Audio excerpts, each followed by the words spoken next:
nuclear deterrence deeply frustrated not just the Russians, and deeply frustrated the West, and frustrated the Ukrainians.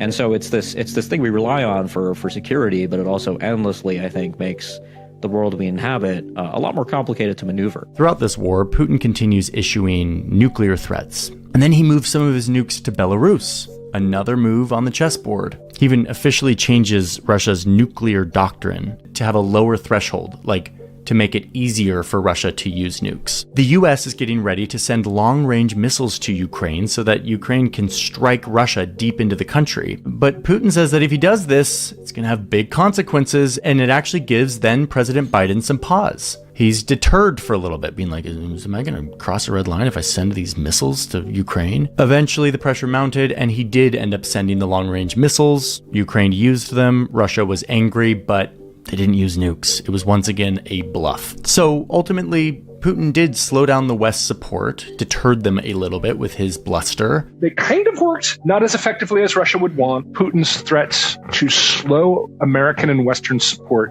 in ways that was deeply damaging to Ukraine's defense. But they did have a time-limited effect.